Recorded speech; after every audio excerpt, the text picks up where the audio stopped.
Okay, thank you for joining me for part two of the North Central Valley webinar. And this next part is going to actually provide you with a housing market summary of this entire region, this three-county region. And as I usually do, I'm going to actually go to my own website and pull up the table that actually describes this. My computer is a little bit slow this morning. Here we go. I'll go to products. Oops. Not web done. Not sign on this one. Here's the one I'm signed on. So I'm going to go to products.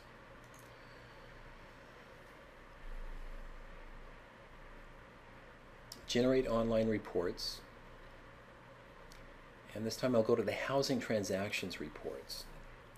And it will show you a list of the counties that we have available. Now, I'll pick 3 counties in the north that define the North Central Valley, keeping in mind that as you do this, we have all of the major counties within a 14-state region. So you can pull information from all over the place in our particular website. One more Stanislaus. Combine those 3 counties. And there are all kinds of ways that you can filter our data. You'll see that in just a bit. We're actually going to choose all of the cities within this particular region.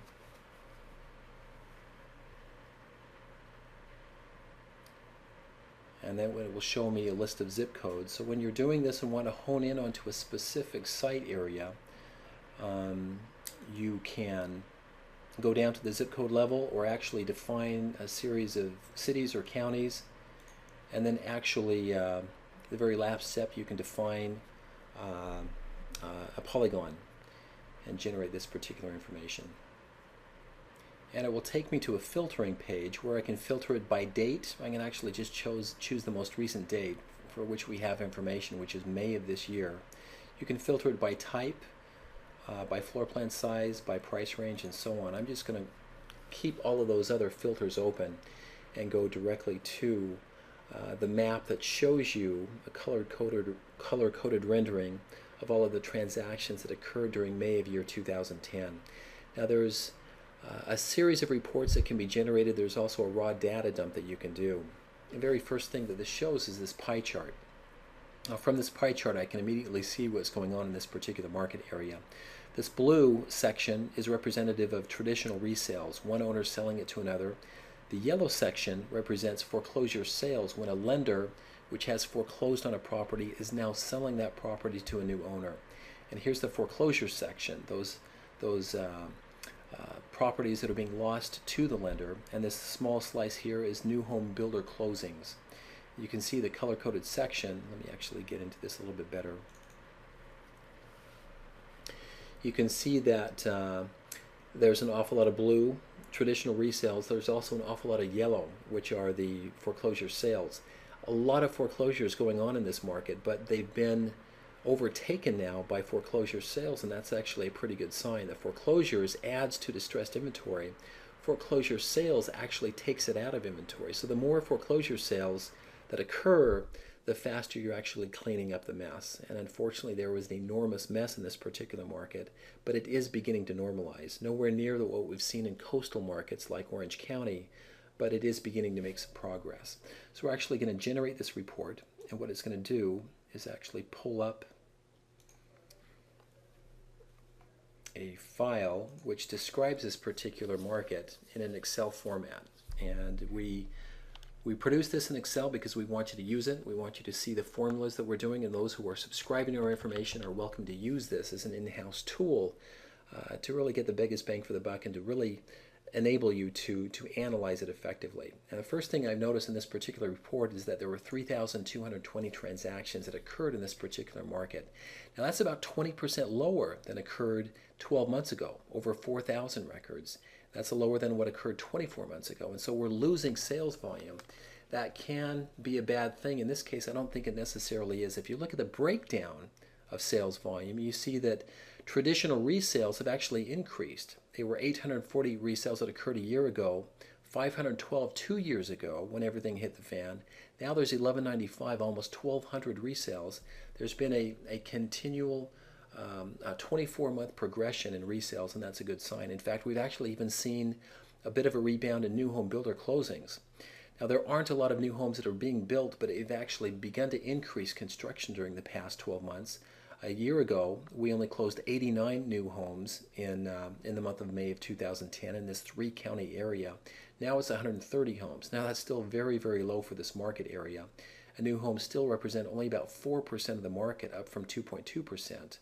Still down quite a bit from where it was 2 years ago, and way down from where it was at the peak level probably 3 to 4 years ago, when we were closing around 400 new homes, 400 to 500 new homes in this three-county area in a given month.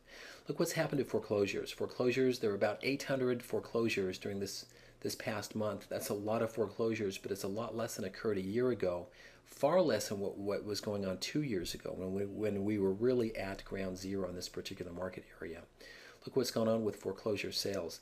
Foreclosure sales have also fallen, but they're still higher than foreclosures, which is a good sign. Again, we're cleaning up the mess. We're absorbing that distressed inventory. So part of the main reason that volume fell is because we're foreclosing fewer properties and we're selling fewer of those foreclosures. If you look at this graphically, it looks like this. Here's the overall foreclosures 24 months ago. This is what they looked like 12 months ago. This is what they look like during the most recent month for which we have data. So we are beginning to clean up the mess, and you can see that foreclosure sales have come down still quite a bit, but as long as they're higher than foreclosures, we're reducing the level of distressed inventory. Resales are trending upward, which is a good sign, and even new home builder sales are beginning to trend upward a bit. That's also a good sign. You can see in terms of prices are beginning to normalize. There's actually been about a 7.4% increase during the past 12 months. Now, I hesitate to say that that's appreciation. It's more a reflection of fewer distressed housing sales. But still, it defines that we've a floor in terms of price that we've really begun to define during these past 12 months, and I think that continues. We actually do begin to see some very modest appreciation during the next 12 months. Now, there'll be bumps along the road. There's been a lot of talk about a second wave of foreclosures, and yes, there are still a lot of distressed properties being held by the bank, but unlike some of the markets throughout the United States, like Arizona and Nevada, this particular market has begun to sell these foreclosures off at a faster rate than they're being produced, and it's done that for 24 months straight. And so the banks aren't holding quite as much distressed inventory as a lot of people think. They're still holding a lot, but I doubt that they dump it all on the market all at once. And so we might see a little bit of an uptick in foreclosures. We'll also see a corresponding uptick in foreclosure sales, and the net impact of that will be a continued reduction in distressed housing inventory. So we think that things still begin to firm. It's not going to feel good for a while in this market, but it is forming that floor. We think it's clearly formed that floor in terms of price. It's still trending upward in those key categories of resales and new home building closings. And we think that this will continue to make very gradual improvements during the next 12 to 24 months. Now, just to show you, there are some other charts in this particular worksheet. I'll show these very, very quickly.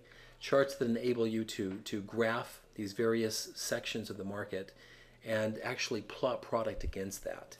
And in another webinar, we may spend a bit more time in this, but I encourage you to really play with this spreadsheet. Contact one of my associates, have them forward the spreadsheet to you, and ask them to take a little bit of time to show you what you can do with this particular spreadsheet. This ends part 2, and we'll move on to part 3. Thanks.